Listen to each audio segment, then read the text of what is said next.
al principio para no ser reiterativa. A ver, aguarden un momento, que comparto pantalla.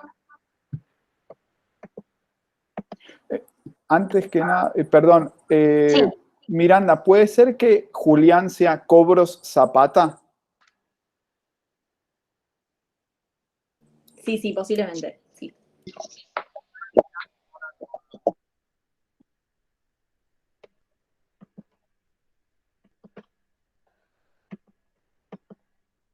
Bueno, comienzo. Si les parece cualquier cosa, les pido que me interrumpan porque no logro ver la totalidad de la pantalla cuando comparto.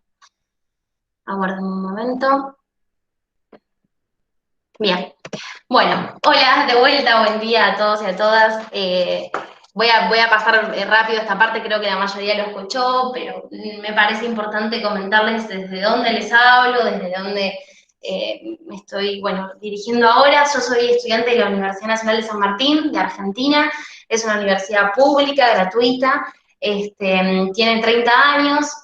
Decimos que es una universidad joven en relación con otras universidades como lo es la de Córdoba o la de Buenos Aires, y nace un poco en el marco de política de la creación de nuevas universidades en lo que es el conurbano bonaerense, que es esta región que ven acá. La UNSAM está justo en el límite entre lo que es la ciudad de Buenos Aires y la provincia de Buenos Aires.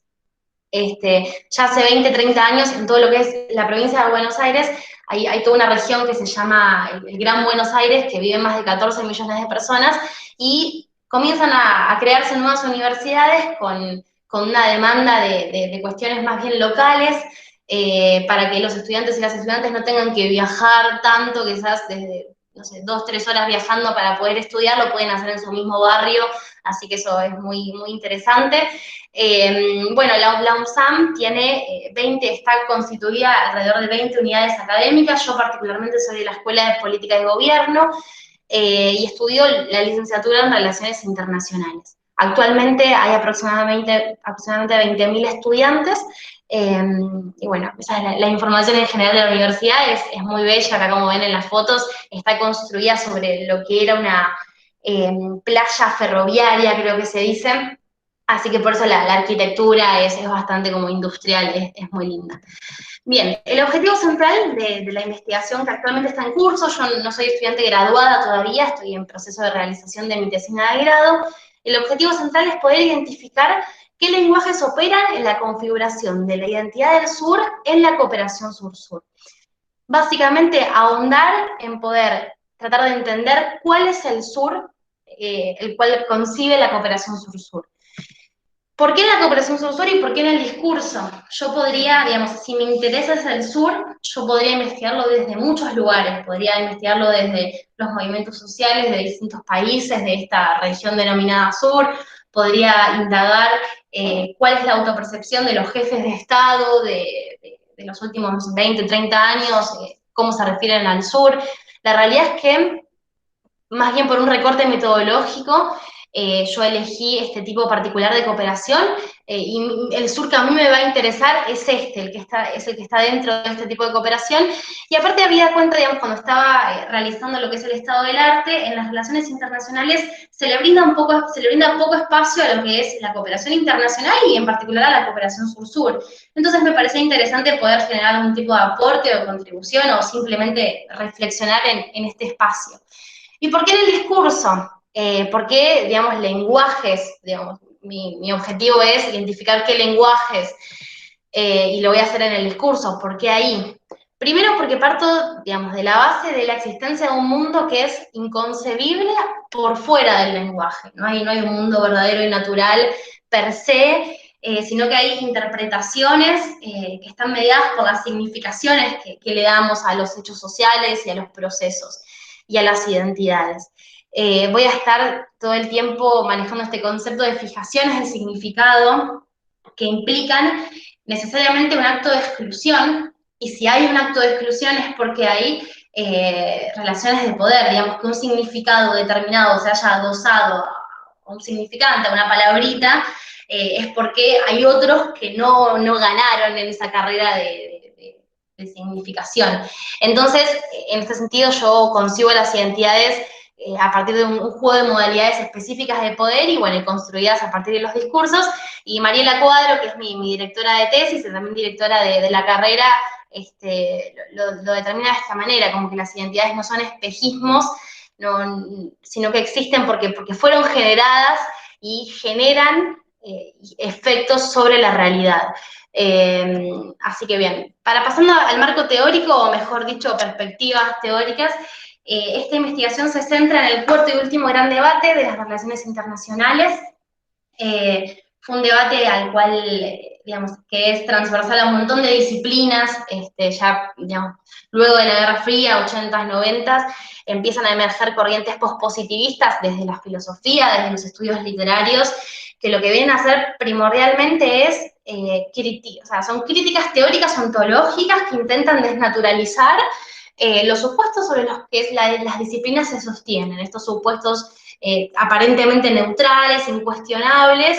Estas corrientes entran a reflexionarlo desde otros lugares, cuestionan la neutralidad desde donde vemos las cuestiones y afirman la imposibilidad de separar lo que es la realidad de su representación. Es como digamos, estas corrientes hacen un enfrentamiento al racionalismo más mainstream, que en las relaciones internacionales está muy marcado por lo que es el realismo, el liberalismo y gran parte del constructivismo. De hecho, bueno, para hacer este trabajo de investigación me ayudo mucho de aportes de pensadores desde las relaciones internacionales, pero que utilizan quizás cuestiones de la lingüística, de la filosofía, de distintas disciplinas, y no necesariamente de escuelas clásicas de relaciones internacionales, porque no ven a la cooperación quizás desde los lugares que yo los quiero ver ahora.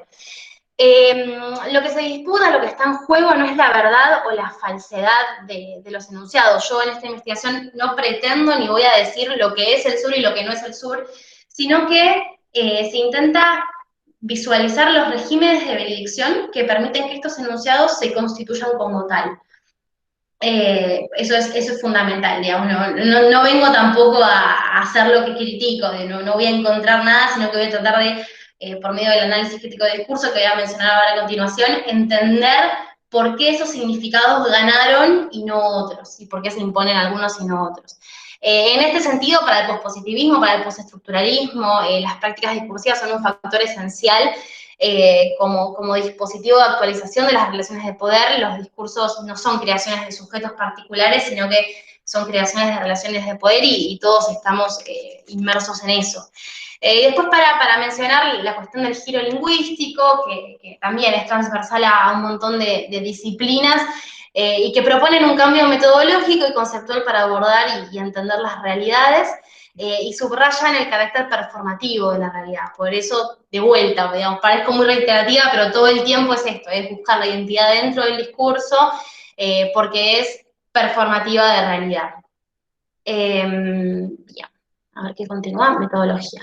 Bueno, quizás para terminar esta parte de las perspectivas teóricas, mencionar la cuestión de la decolonialidad, que es algo que me va a acompañar. Son autores, acá están las fotitos de Quijano, de Arturo Escobar, Sousa Santos, hay un montón de autores que me van a ir acompañando, que proponen estas nuevas concepciones de colonialidad del poder, del saber, del ser, que básicamente hablan de que con la colonización de América, digamos, comenzó un patrón de dominación universal, donde la idea de la raza funciona como una categoría mental de modernidad que se impone como un sistema único de referencia social y mundial. Se captan todas las historias y las objetividades globales para jerarquizarlas en un único sistema de comprensión de la vida, con un único horizonte válido, superior y temporalmente avanzado, que es la modernidad y Europa, básicamente, y todo lo que está antes es como todo un estado embrionario que deberá llegar a esa linealidad de la historia. Así que estos autores me van a acompañar para poder yo comprender y hacer la lectura de estos procesos de identificación desde este espacio. Bien, la metodología que se llevará a cabo en esta investigación toma fundamento en un análisis cualitativo y utiliza lo que es el análisis crítico de discurso. El análisis crítico de discurso es, digamos, es bastante orgánico porque yo voy a entender a las identidades dentro del discurso, por ende necesito analizar esos discursos, Y es un tipo de investigación que analiza el modo en el que el abuso de poder es practicado en los textos. Digamos, se pregunta, ¿cómo es capaz un grupo dominante de establecer y de mantener y de legitimar su poder en los textos? Digamos, respecto a la distribución discursiva y a esto que yo me consulté al principio de esta exposición, de por qué no analizar la identidad en otros lugares y por qué analizarlo en un lugar tan mainstream, no lo dije todavía, pero digamos, yo lo que voy a hacer es analizar los discursos desde la institucionalización de la cooperación sur-sur, y es básicamente porque estos discursos que están en un lugar privilegiado ejercen efectos materiales sobre la realidad y son formadores de realidad. Yo lo que voy a utilizar particularmente es las declaraciones, son estas dos declaraciones, la de Nairobi 2009 y la de Buenos Aires 2019, y voy a analizar cómo en ambas instancias cuáles son las maneras en las cuales se conceptualiza el sur, cómo se lo define, cómo se llega, cómo se aproxima a ese concepto.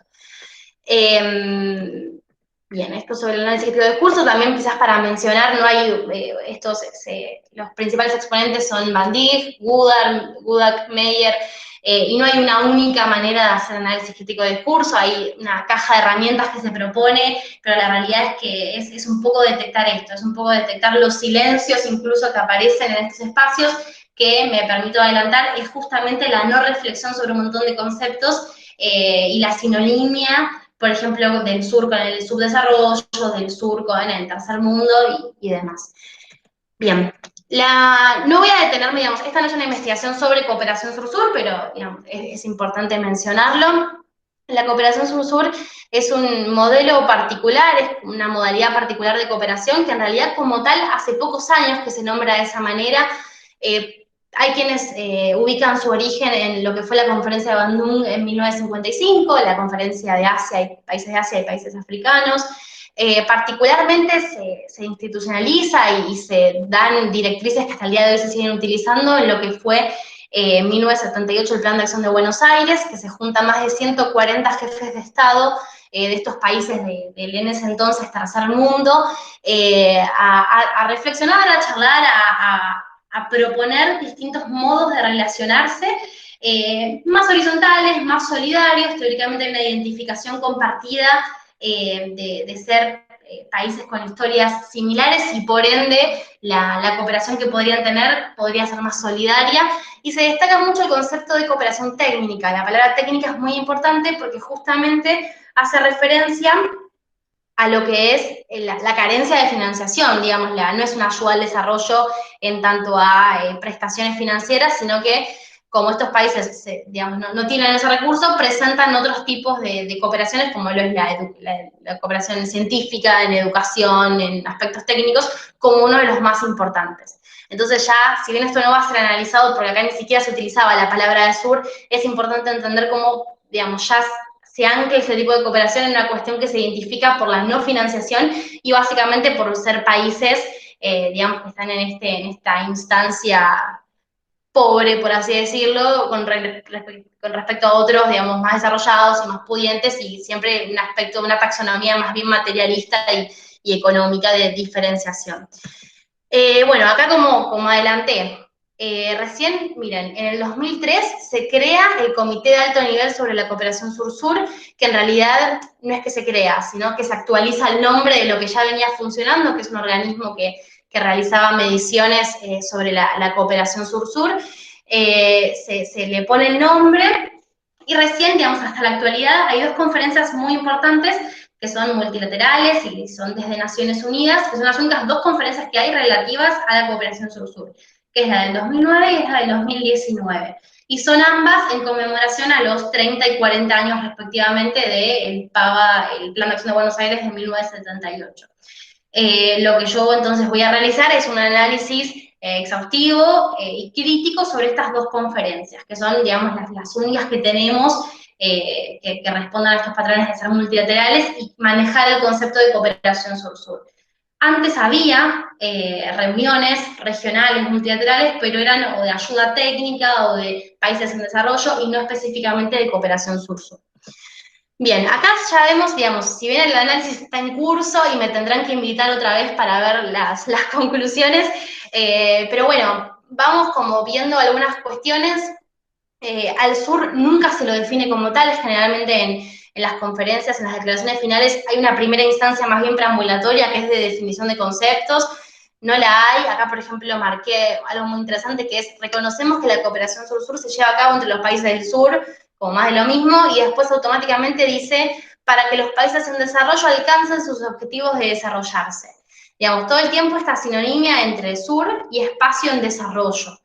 Y digamos, ¿cuál es uno de los problemas de esto? Por qué yo me preocupo por esta cuestión? Y en verdad, digamos, que la cooperación sur-sur sea facilitadora, como digo acá, del camino del sur para desarrollarse y que conciba al sur como un estadio intermedio para el desarrollo, haga que simplemente, como dice abajo, se amplíe el alcance de la cooperación norte-sur y que el sur en realidad no tenga significación propia, más que como un estadio inferior de un norte desarrollado al que debería llegar. Acá traigo a Javier Zuraski, que es doctor en Relaciones Internacionales por la Universidad de La Plata, que él habla de 3 tentativas de simplificación del sur, que para mí van a ser muy importantes, y es primero la cuestión del sur geográfico, que desde ya que es la más fácil de entender, de que no es así, que digamos en las líneas del mundo Francia y Mongolia están en el mismo lugar y no tienen nada que ver, eso descartado. Después la cuestión de hacer una sinonimia entre sur y países en vías de desarrollo, que si se conceptualiza el sur, si la identidad del sur está fundada desde el subdesarrollo, entonces el sur como tal no tiene ningún sentido. El sur como tal está vaciado en tanto a su concepto fundador, porque es siempre un estadio, digamos, justamente en desarrollo.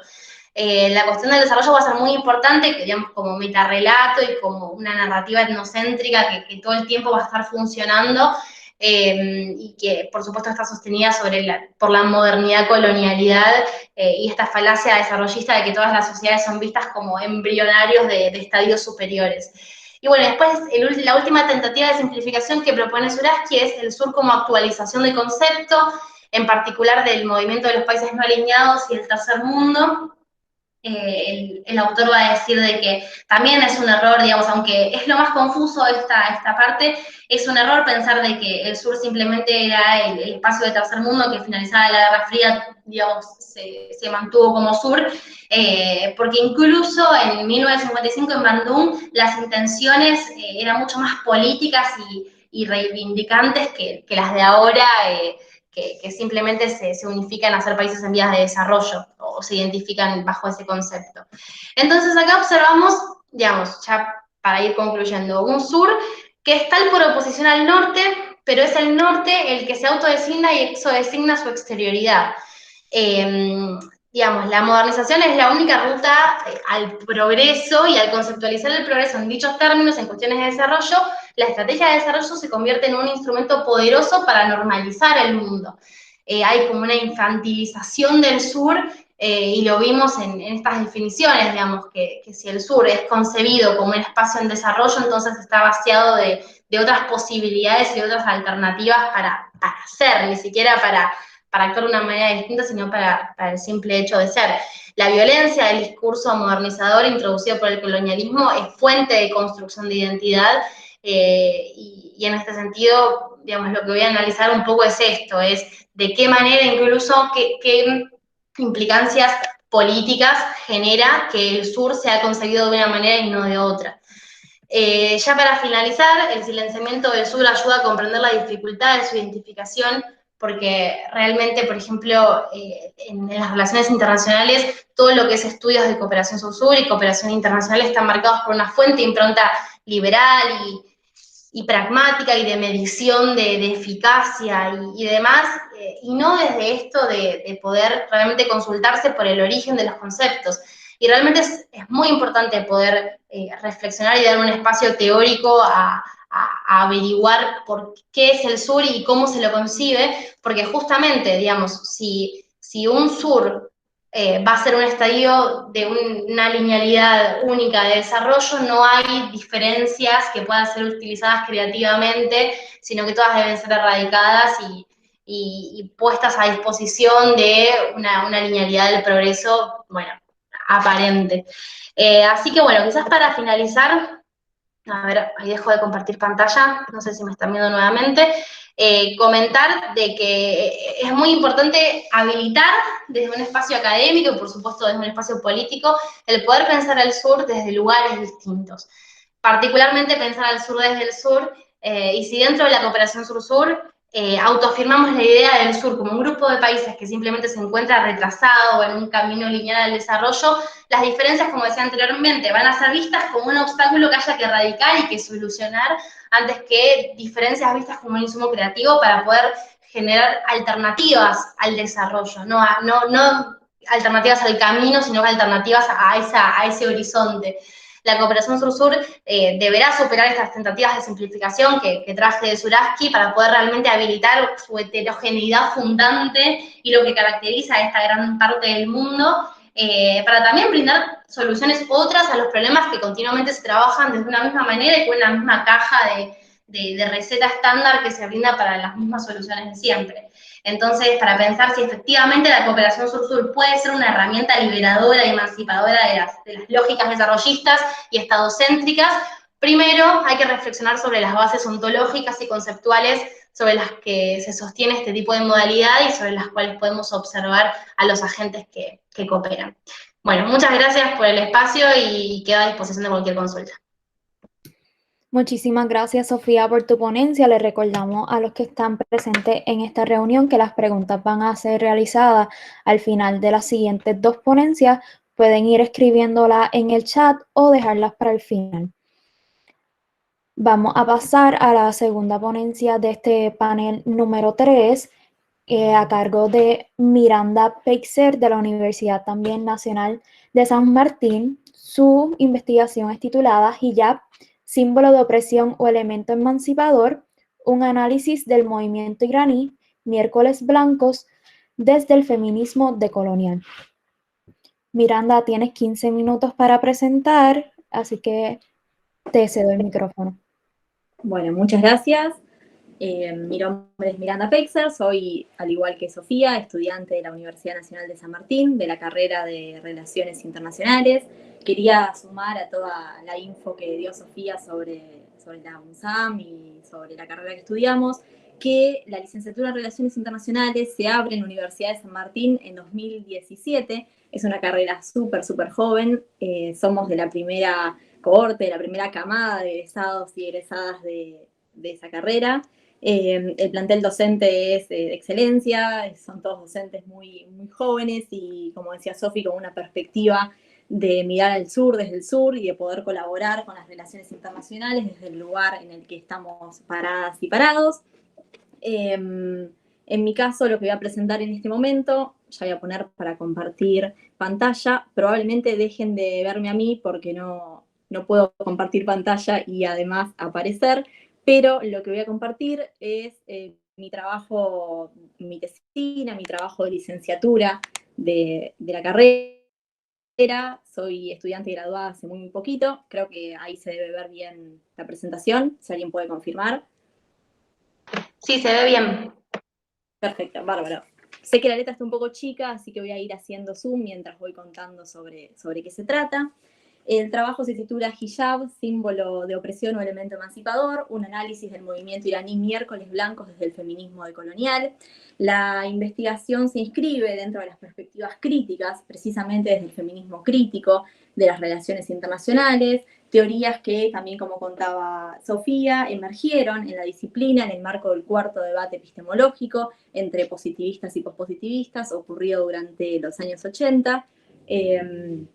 Este fue un momento de inflexión en la disciplina porque el conocimiento occidental comienza a ser tildado o comienza de alguna manera a verse de una mayor forma como un conocimiento que estaba encargado de desplegar jerarquías epistémicas y lingüísticas que excluían a todo tipo de conocimiento que no fuese occidental o que no estuviese dentro de el patrón que Occidente implementaba como válido y como verdadero. Entre estos nuevos enfoques puede hablarse de un enfoque decolonial. De la mano de este enfoque decolonial surgen a la vez feminismos críticos decoloniales que justamente se enfocan en criticar a los feminismos occidentales y lo empiezan a tildar de universalistas, coloniales y eurocentristas. Como pueden ver aquí en pantalla, las principales críticas es la homogeneización de la categoría de una mujer como una única mujer que puede ser considerada válida y verdadera. De la mano de esto mismo va la construcción de una mujer no occidental como la otredad, y esto justamente provoca que haya una universalización de la agenda feminista. Aclarado todo esto y contextualizadas las bases para la investigación, me propongo analizar un movimiento feminista iraní llamado Miércoles Blancos. Este movimiento fue fundado en redes sociales en Irán en el año 2017 por una mujer periodista iraní, pero que actualmente está residiendo en Estados Unidos, Masia Linhad, y la pregunta de investigación gira en torno a responder si este movimiento que indica que la utilización del hijab obligatorio de las mujeres musulmanas es el principal elemento opresor, produce realmente cambios significativos en lo que ellas denominan patriarcado, o si por el contrario continúan reproduciendo un discurso occidental y por tanto puede también ser considerado este movimiento como un movimiento feminista con rasgos occidentales. Ya que nombré a este tema de los discursos y de Occidente, quería aclarar, antes de meterme bien en el ámbito de la investigación y de la estructura del trabajo, que el discurso va a ser visto como una práctica social que construye realidades y por ende también reproduce condiciones de poder, y los conceptos de Occidente y Oriente no son utilizados a lo largo de la investigación solo como espacios geográficos, sino también como modos de construir identidades y otredades a través de estas mismas relaciones de poder. De esta manera, al igual que ocurre con la cooperación sur-sur, donde el norte se posiciona como lo deseable, por decirlo de alguna forma, Occidente también se posiciona como el único que puede realizar un discurso deseable. Siempre que hablamos de Occidente es un ejemplo de democracia, un ejemplo de civilización, mientras que a Oriente, y en este caso a los musulmanes, se los ve como los terroristas, los que no están avanzados en temas sociales, políticos, y los que de alguna manera tendríamos que seguir colonizando, aunque sea discursivamente. Toda esta construcción está vinculada a los conceptos de colonialidad del ser, colonialidad del saber, colonialidad del poder, del que hablan diversos autores, y también pueden entrelazarse con la colonialidad de género, que tiene como la principal académica que habla de ello a María Lugones. Ahora sí, ya enfocándome en la estructura, para responder a la pregunta de investigación, me propongo analizar el discurso de los tweets de este movimiento Miércoles Blancos con el fin de determinar el tipo de feminismo a cual representa y cuáles son sus efectos en la sociedad y en las mujeres iraníes. Para esto lo dividí en 3 apartados: un apartado teórico, en el que muy brevemente desarrollo 3 tipos de feminismos: occidental, decolonial, islámico, para dar un par de ítems de cada uno de los feminismos o los conceptos más importantes. El feminismo occidental tiene el concepto de sororidad o hermandad global, y es un movimiento que por su origen se constituye como secular, es decir, se constituye como un movimiento laico. En contraposición a esto estará el feminismo decolonial, que introduce el concepto de la interseccionalidad. Esto quiere decir que las mujeres no solo sufren opresión por su género, sino que hay muchos condicionantes históricos y de estructuras que tienen que ser tomados en cuenta. Y por último, como una subcategoría del feminismo decolonial, establezco un apartado que desarrolla el feminismo islámico, que justamente se centra en establecer que el Islam no solamente es una religión, sino que es una cultura que ayuda y da herramientas para esta emancipación de las mujeres. En segundo lugar, en un apartado empírico, desarrollo referencias históricas sobre distintos procesos sociales y políticos de Irán, entre los que se destaca la Revolución Blanca de los Pahlavi y la Revolución Islámica en 1979, que justamente son muy importantes estos 2 momentos históricos, ya que la Revolución Blanca tenía ideas modernizadoras y occidentales y prohíben la utilización del hijab de las mujeres musulmanas, retrayéndolas de esta manera al ámbito del hogar, mientras que la Revolución Islámica del 79 les da espacio a que puedan salir de sus hogares, y hay diversos indicadores laborales y universitarios, académicos, de cómo crecieron las mujeres a partir de ese momento en el país. Y por último, ya metiéndome en el análisis del movimiento Miércoles Blancos, como metodología analizo el discurso de estos tweets, elegí una cantidad de tweets determinados y delimité la muestra a los años 2018 y 2019. De este análisis, este riguroso análisis, compruebo el argumento que justamente este movimiento continúa reproduciendo las dicotomías Occidente-Oriente, que toma a las mujeres como objeto, como centro de toda la discusión, y empiezo a notar que siempre que está la palabra hijab, los adjetivos que se utilizan son obligatorio, compulsivo, humillante, ¿no? Como si fuese el único elemento opresor que tienen las mujeres, o como si ese fuese, mejor dicho, un elemento opresor, sin mirar más allá muchas otras cuestiones, y siempre colocando el discurso occidental como el superior y el único que se puede seguir para lograr una verdadera modernización y desarrollo. En este sentido, Masih Alinha siempre hace hincapié en que el régimen iraní es un régimen de inframundo, es un régimen atrasado, y que ella como mujer que pudo liberarse y ahora es occidental, viene a salvar de alguna manera a estas mujeres iraníes que sin escuchar sus propias voces y silenciándolas, diría más que sin escuchar las propias voces, es como la salvadora, como que se constituye como salvadora de estas mujeres. Y acá me parece bueno hacer referencia a una frase de Boaventura de Sousa Santos que refiere de manera simbólica a que hay como dos caras o dos lados opuestos, dos líneas opuestas, donde de un lado de la línea se encuentra la civilización, que en este caso vendría a ser ocupada por Occidente, y del otro lado hay como un submundo, como unas políticas de inframundo, que es lo que Masih Alinha indica siempre en sus tweets, que son los atrasados y los que realmente tienen que ser como manejados y adaptados a las ideas occidentales.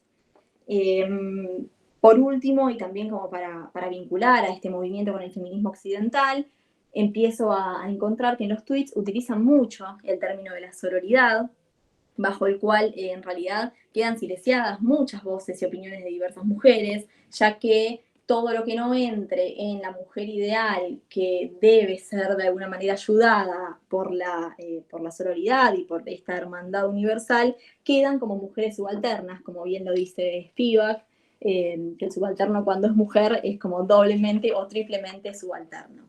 Y ya como reflexiones finales, acá voy a compartir parte del análisis que hice, donde los hashtags utilizados por este movimiento en realidad muy pocos se utilizan dentro del país al cual intentan o aparentemente intentan emancipar. Se puede ver también la figura de una chica que luce una remera en inglés, ni siquiera en el idioma oficial de Irán, que dice así es como debe lucir una feminista, o así es como es una verdadera feminista, y se la ve sin el velo, sin el hijab colocado.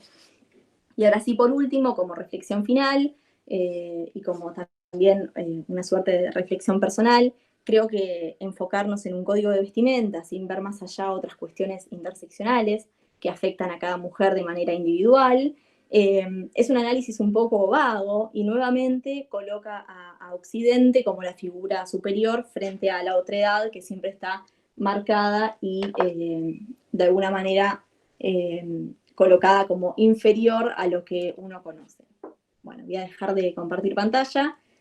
Creo que es muy necesario para las relaciones internacionales que empiece a verse estos temas desde otros lados, que los feminismos críticos empiecen a colaborar de otra forma, para no quedar siempre en unas relaciones internacionales que vienen desde el norte y que intentan colocarnos siempre en el lado subalterno, a nosotras como mujeres del sur, y lo mismo que realiza Occidente con Oriente. Bueno, muchas gracias y estoy abierta a preguntas una vez que termine la próxima ponencia. Muchas gracias, Miranda, por tan excelente presentación. Vamos a pasar a la tercera ponencia de la mañana de hoy, titulada De la caverna neoliberal a la realidad comunitaria, desconstrucción de la agenda de género de la cooperación no gubernamental en Bolivia, a cargo de Yarelis Ortiz Rivera de la Universidad de Puerto Rico, recinto de Río Piedras. Gracias, Fabiola. Voy a presentar ahora, por favor, Díganme con micrófono, ya que no puedo ver el chat de que la presentación se ve. ¿Se ve ahora? Se ve la presentación. Ok, perfecto. Pues nada, saludos a todos, a todas y a todos. Mi nombre es Yareli Ortiz Rivera, soy estudiante subgraduada del Departamento de Ciencias Políticas en el recinto de Río Piedra y mi presentación lleva el título de La caverna neoliberal a la realidad comunitaria de construcción de la agenda de género de la cooperación no gubernamental en Bolivia bajo la mentoría de la doctora Melody Fonseca Santos. A manera de introducción, comenzamos en la década de los 80 con lo que es la proliferación de las organizaciones no gubernamentales, muchas de estas llegando bajo el propósito de aliviar necesidades y sufrimiento en sociedades de altos niveles de pobreza. Muchos de estos servicios sociales fundamentales que proveían estas organizaciones no gubernamentales, tenía que ver con cuestiones de alimentos, vivienda, salud y trabajo, pero hoy en día existe una gran variedad de organizaciones no gubernamentales que tienen enfoques en agendas de género, en cuestiones de del cambio climático, entre muchas otras. También bajo la década de los 80 entra la proliferación del neoliberalismo en América Latina con cambios de medidas de austeridad tanto en el ámbito social, político, económico en muchos de los gobiernos de estas regiones latinoamericanas. De igual forma, se destacó ese neoliberalismo como ese otro mundo posible que entra con una agenda de avanzada progresista y desarrollo para estas comunidades y dichos gobiernos. En el caso particular de Bolivia, el neoliberalismo entra en la gobernatura boliviana de forma fácil o de gran facilidad debido a la gran deuda externa que este gobierno obtiene una vez finaliza la Segunda Guerra Mundial. No es hasta entonces que en el 2006, con la entrada de Evo Morales, es que entonces entra al gobierno boliviano, ese gobierno titulado como de izquierda o el populismo a Bolivia. Con ese populismo existían ya también dentro de la región las organizaciones no gubernamentales que entraron bajo el contexto neoliberal, lo cual crea una función de políticas públicas junto al gobierno de izquierda de Evo Morales. Muchas feministas latinoamericanas calculan esta función como una desigualdad necesaria a beneficio de ese Estado neoliberal. No obstante, feministas decoloniales y comunitarias estipulan que se necesita totalmente la desvinculación de las organizaciones no gubernamentales en Bolivia con agendas neoliberales.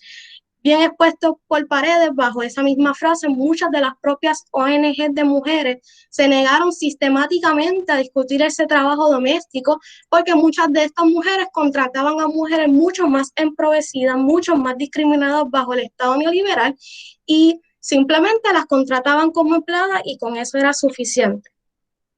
Así que, partiendo con esa introducción, tenemos la siguiente pregunta de investigación con relación al género. ¿Qué tipo de agenda han promovido la ONG Alianza por la Solidaridad y cómo afecta esto al desarrollo de las mujeres bolivianas a partir de sus necesidades y cosmovisiones? Pues como hipótesis a esa pregunta tenemos que el tipo de agenda que nace de esta organización no gubernamental parte desde un feminismo occidental liberal, por lo cual y consecuentemente afecta las cosmovisiones y necesidades de las mujeres indígenas bolivianas.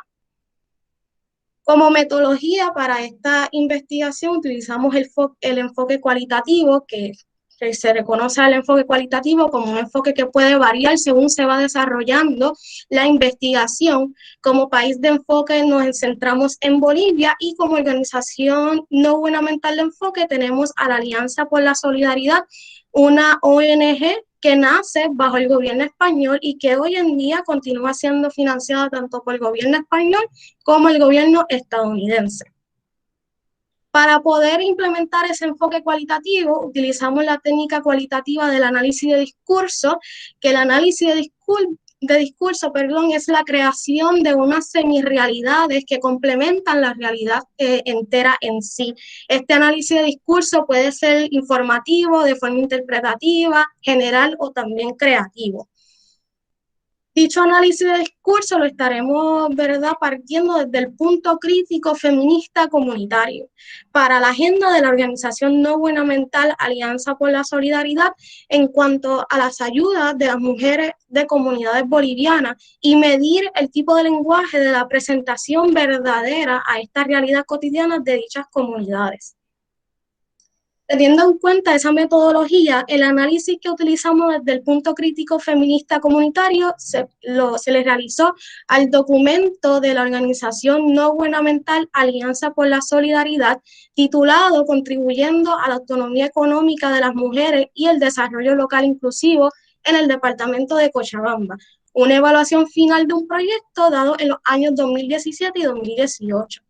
Como objetivo general, dentro de ese proyecto tenían contribuir a una mayor igualdad económica y un desarrollo equitativo, justo y sostenible en áreas periurbanas, rurales del país, trabajando con enfoques de género, derechos humanos e interculturalidad. Como objetivo específico a ese objetivo general, se orientó a favorecer el reconocimiento y ejercicio de los derechos económicos de las mujeres en situación de pobreza y vulnerabilidad de los municipios meta partiendo desde el departamento de Cochabamba. Así que, teniendo en cuenta de que ese es el documento que utilizamos como análisis, en este diagrama vemos los postulados que salen de dicha evaluación final, con los códigos de patriarcado, género, hombre, mujer o el género binario heterosexual, el emprendimiento, la igualdad y equidad de género. A forma de resumen, este diagrama lo que está representando es cómo cada uno de los códigos interceda con el otro. Comenzando con el género es definido bajo la evaluación final de la Alianza por la Solidaridad, como esas construcciones sociales dentro de los roles de género, es decir, sobre los roles del hombre y de la mujer, que ese género imparte lo que es, o de él nace también lo que es la igualdad y la equidad de género, ambas conocidas dentro de evaluación como esa igualdad de oportunidades entre hombres y mujeres, igual que la equidad, que son las relaciones equitativas entre ambos. De esos tres conceptos son causa a un patriarcado, esa estructura de poder del hombre sobre la mujer, de lo cual contradice el binarismo heterosexual del hombre y mujer, porque no se ven como iguales, se ven como, ¿verdad?, dos cosas oposicionales, una sobre encima de la otra, lo cual ese binarismo heterosexual entonces los invoca a llevar un emprendimiento específicamente en las mujeres indígenas por el sistema opresivo que impone ese patriarcado. En este diagrama tenemos más o menos los mismos significados que encontramos en la evaluación, pero estos postulados parten desde el feminismo comunitario. Otra vez, comenzando el género desde el feminismo comunitario es el concepto y la categoría de opresión que se le da sobre la mujer. Este también es una causa del patriarcado, pero el patriarcado desde el feminismo comunitario tiene dos tipos de definiciones, de las cuales es la definición general, lo que se conoce del entroque patriarcal, que próximamente lo estaremos discutiendo a más, ¿verdad?, profundidad. De ese género nace lo que es la igualdad y equidad, pero ambos conceptos son contradictorios porque existe el género por encima de la igualdad y de la equidad, que del género es la denuncia entonces del género que se conoce como el género masculino superior sobre el género femenino.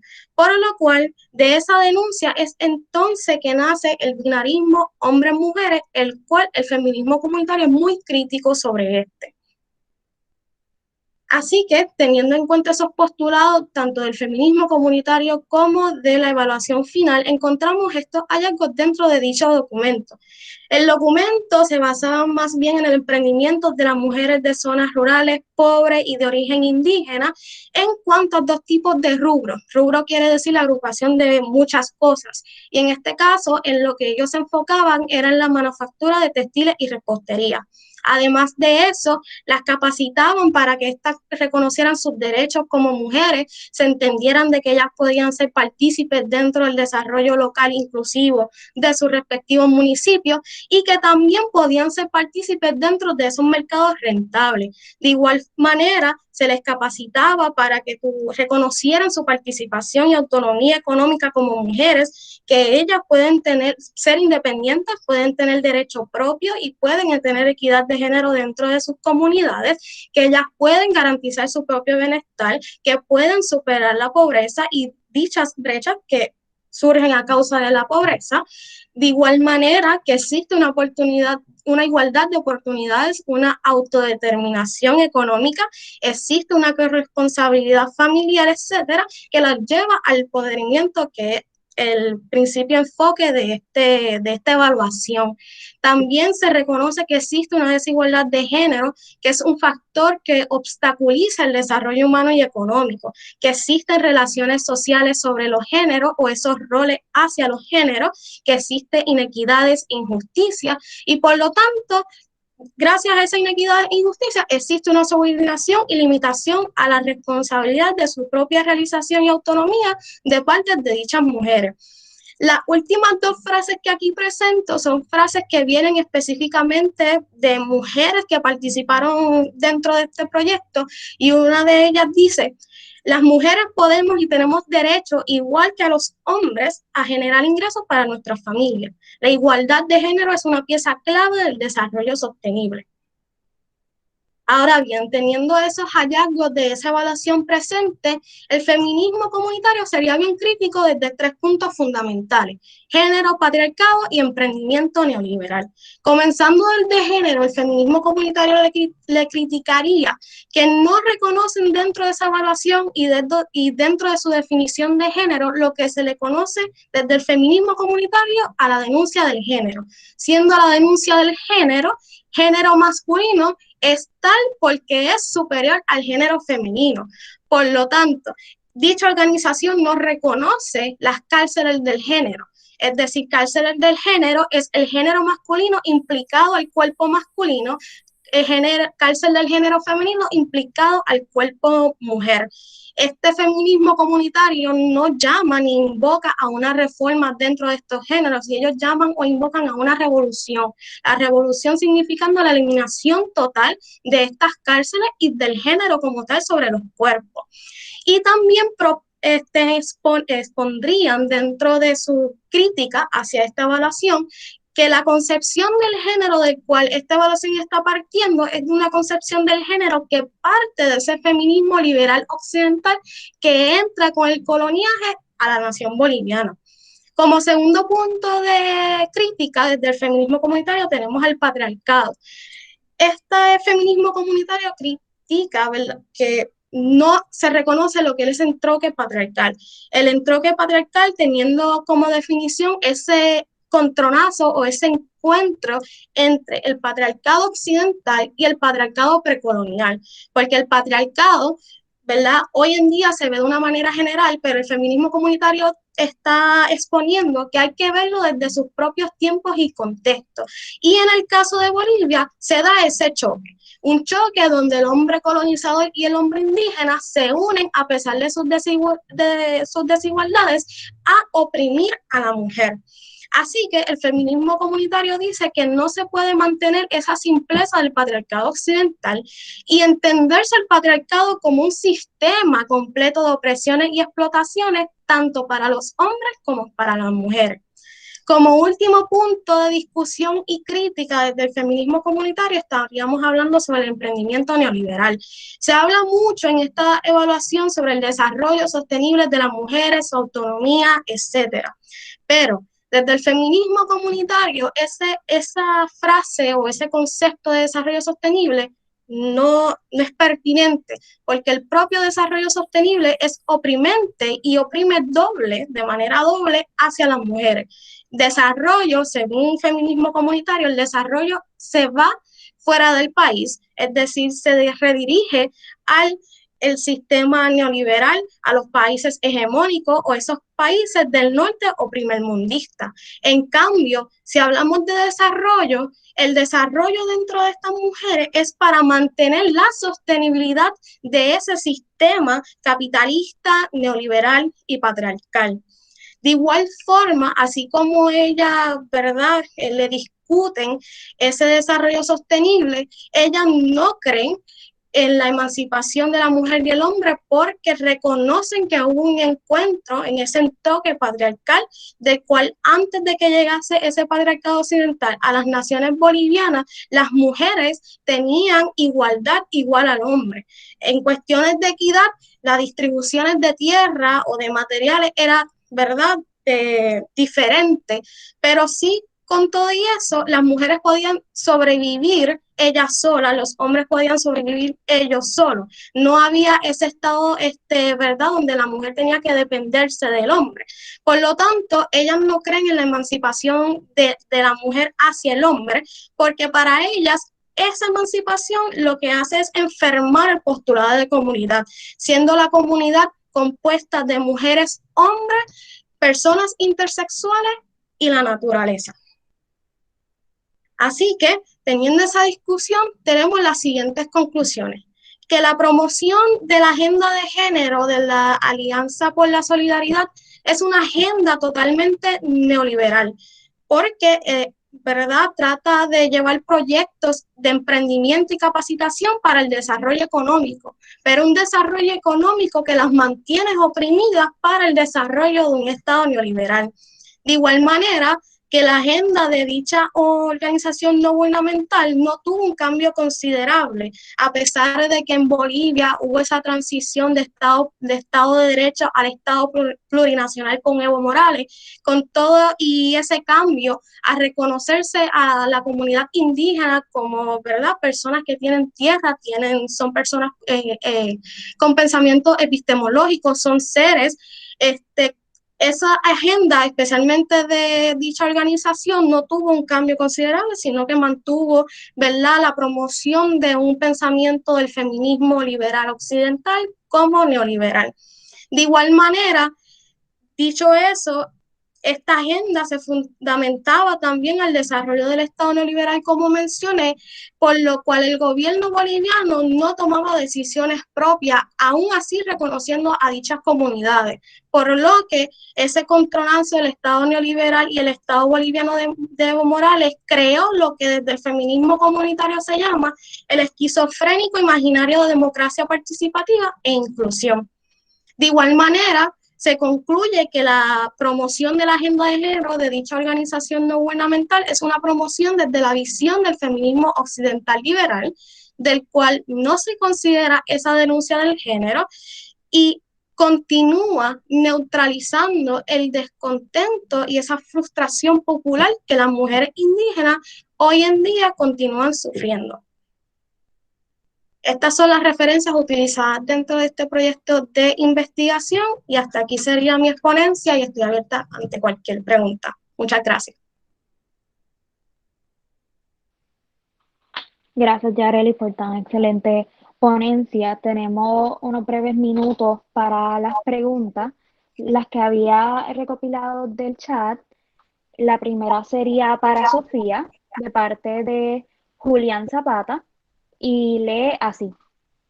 ¿Qué sería con la retórica que no es de cooperación? ¿Por qué no siempre hay cooperación sur-sur, sino competencia? También pienso en el caso de nuestro país, Argentina, con Brasil o Chile, en donde habían directamente hipótesis de conflicto. Bueno, muchas gracias Fabiola, muchas gracias Julián por la consulta. En realidad, bueno, primero la aproximación que realizo es específicamente desde cómo se define el sur dentro de la cooperación sur-sur y bajo sus preceptos fundantes. Yo acá suscribo a lo que la cooperación sur-sur me propone. Este tipo de modalidad, de hecho, habla de socios y no de donantes, para justamente connotar esta solidaridad horizontal de la cooperación. Uno de los problemas que sí identifico que tiene la cooperación sur-sur es justamente el vacío de la definición del concepto o la gran heterogeneidad que contempla este concepto, que hace que haya un montón de matices que se invisibilizan y de hecho pasa por alto una intersección de cuestiones y de desigualdades que afecta a distintos de estos países del sur englobados en este gran concepto. La realidad es más compleja e intento superar la concepción más bien liberal del sistema internacional anárquico, donde los estados compiten para acrecentar su poder. Antes de pensar en la idea de competencia, quizás propongo pensar cuál es la idea que subyace a la necesidad de competir o por qué compiten los estados, cosas que muchas veces se pasan por alto y se dan como por sentadas.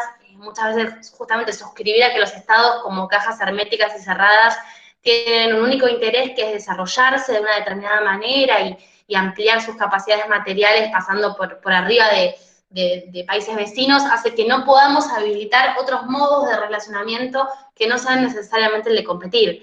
Por eso, bueno, la importancia de cómo se definen las cosas. Un problema que encuentro que tiene la cooperación sur-sur porque reduce la heterogeneidad del sur a un gran concepto englobante que está vaciado de significación y que pone en la misma caja a China, a Uruguay, a Argentina, a Marruecos, y les pide que cooperen porque son del sur y sus objetivos son los mismos, lo cual no es así. Así que bueno, muchas gracias. Gracias, Sofía. La siguiente pregunta es de parte de Julián Zapata también, pero en este caso para Miranda, y es, ¿qué reacción tiene de países musulmanes? Porque no es el único lugar donde hay uso del hijab como obligatorio, y un poco como dice Sofía, nos quedamos viendo qué relato tiene el norte sobre el sur para interpretarnos a nuestras situaciones sociales y nacionales. Bueno, muchas gracias Julián por la pregunta y a vos Fabiola por estar moderando en este panel. Respondiendo a la pregunta de Julián, yo no soy musulmana, por ende también escribo desde mi posición y desde mi postura, desde mi país, desde un espacio geográfico, desde un espacio cultural y de formación, que por supuesto también me sesga a la hora de mirar y analizar otras posturas. Creo que no se puede homogeneizar a los musulmanes o a los países musulmanes porque estaría haciendo exactamente lo mismo que critico, que justamente el feminismo occidental lo que hace es homogeneizar a las mujeres o a una idea única de mujer.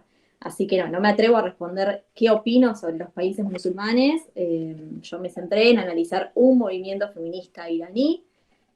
Tengo una base muy, muy breve de lo que es el Islam y de lo que es la cultura musulmana, así que hasta ahí puedo opinar. Sí, desde mi espacio creo que, al igual que el trabajo muy interesante de ambas compañeras, creo que está bueno como para empezar a colaborar a un tipo de feminismo un poco más amplio y que incluya desde la interseccionalidad y que incluya desde los países del sur y desde el espacio que cada una de nosotras cumple en este aporte granito de arena, colaborar con unas visiones un poco más amplias de ciertas cuestiones que quizás están ya, por supuesto, también sesgadas por teorías del norte. Pero bueno, esa creo que es la respuesta. No sé si quedó claro.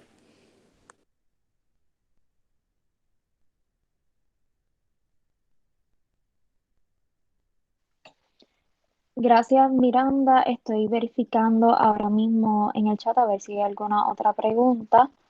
Igualmente, Julián, ¿qué países tienen los países musulmanes? Si te puedes especificar un poco más, Julián, o describir la pregunta.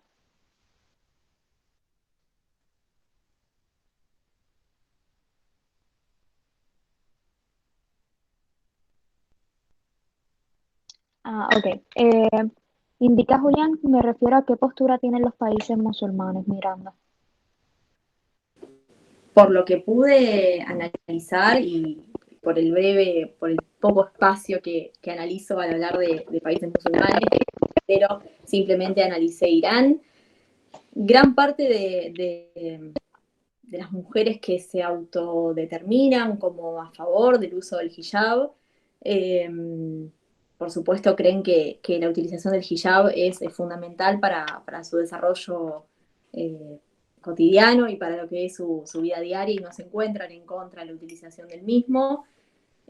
También curiosamente este movimiento, Miércoles Blancos, como pude mostrar en la investigación, no llega a una gran cantidad de mujeres iraníes como supuestamente dice que busca emancipar, sino que todos los países que hablan de este tema son Estados Unidos, Gran Bretaña, Francia. Entonces, la verdad que no me puse a hacer un análisis quizás de investigar cuál era exactamente la postura de un grupo de mujeres iraníes en contra o a favor de este movimiento, porque sería ir a buscar entrevistas muy específicas Y si no, recaía en lo mismo. Si solamente le pregunto a una o dos mujeres musulmanas, otra vez estoy homogeneizando a un grupo por parte de una o dos voceras que pueda llegar a conseguir. Así que, por lo general, por lo poco que pude investigar y por lo que circunda mi investigación, las mujeres iraníes estarían a favor de la utilización del hijab y no les parece absolutamente para nada opresor, sino que, respondiendo a la misma pregunta de mi trabajo, sería un símbolo cultural emancipador que les permite estar en la esfera pública y privada de su país.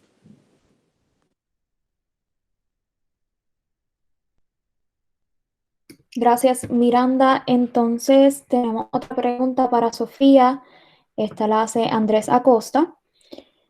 A Sofía sobre el sur-sur. En su intento de hacer a otros sobre el significado del sur, ¿se podrá decir que el simplismo heterogéneo que definen al sur debe a que se consideren a ellos, los del norte, no entienden el sur y que para entender el sur tiene que ser al sur y solamente ellos entienden el sur? Muchas gracias, Fabiola, y gracias, Andrés, por la pregunta. Bueno, es una pregunta súper interesante y súper larga de responder y yo la sé, pero en realidad es un poco esto, digamos. Yo, por ejemplo, lo que estoy investigando y lo que estoy haciendo, nunca intento ser la voz final y la voz única, como decía Miranda. Digamos, hay aproximaciones en las que nunca vamos a poder abarcar, pero ya decir eso es una posición política académica bastante avanzada en contraposición de otras perspectivas que son más bien universalistas y que buscan concepciones cerradas de las cosas. Yo, por ejemplo, antes de hacer esta investigación tenía en mente realizar un trabajo sobre lo que es la interculturalidad en Bolivia y en Ecuador con una investigación comparada, pero automáticamente dije, no soy de esos países, no vivo esas experiencias, prefiero quedarme en otro lugar quizás un poco más cómodo. Pero bueno, es algo con lo que luchamos todo el tiempo. De hecho, pasa con los feminismos, pasa con el racismo, por un montón de cuestiones. Creo que es fundamental primero entender de que, digamos, la cuestión de la colonialidad y la cuestión de estas jerarquías raciales operan en todos los sentidos. No es que por ser del sur no estamos atravesados por eso. De hecho, digamos, como decíamos con Miranda, en nuestra universidad tenemos la posibilidad de acceder a estas teorías decoloniales y postestructuralistas, pero en general las relaciones internacionales mantienen un mainstream de conocimiento de que el sur tiene que desarrollarse y potenciarse y llegar a ser norte. Entonces, un poco ahora es pensarlo desde lugares distintos, simplemente eso, proponer pensar al sur o pensar a los musulmanes o pensar a las mujeres desde lugares distintos. Y creo que esa herramienta y esa posibilidad hace que primero que no se ejerza violencia con los significados, porque si no pasa incluso con las mujeres, que se exige un tipo de mujer particular y que se le adosan un montón de significados a la mujer, entonces pasa de que si no se corresponde a eso, después, digamos, hay un montón de problemas y se ejerce violencia sobre los significados, que es lo que particularmente intentamos de construir y desarmar. Bueno, podríamos hablar horas de esto, pero creo que es un poco por ahí por donde va. Muchas gracias. Gracias, Sofía. Ahora le cedo el micrófono a Yarelis, que quiere responder al comentario del profesor Carlos Hernández. Gracias, Fabiola. El comentario del profesor Carlos Hernández dice lo siguiente: el trabajo de Yareli se podría extender a Puerto Rico y las iniciativas de la exgobernadora Sila María Calderón.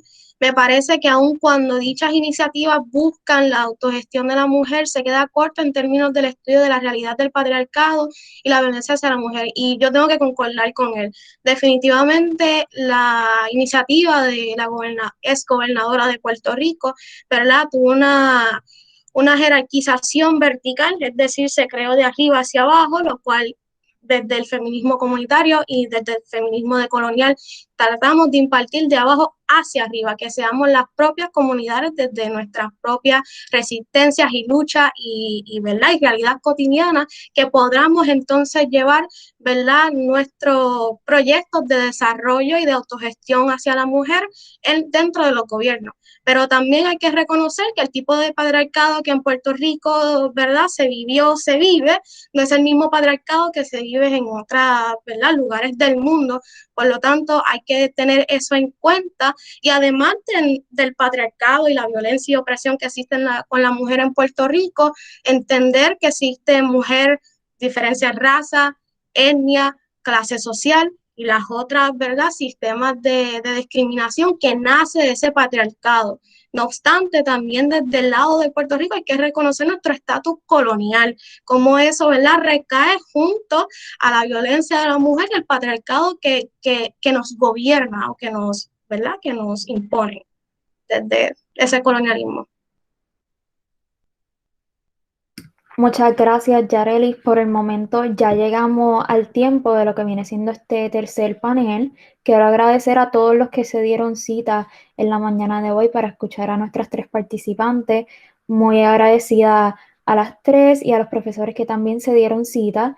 Les exhortamos a que asistan a nuestros demás paneles durante la tarde de hoy. El próximo panel entiendo que son la exposición de carteles de estudiantes y luego de los centros de investigación de la Universidad de Puerto Rico, del recinto de Mayagüez. Nuevamente, disculpas por el inconveniente que tuvimos en el primer enlace, son cosas que suceden con la tecnología, pero damos por concluido este panel. Muchas gracias a todos. Muchas gracias, adiós. Gracias.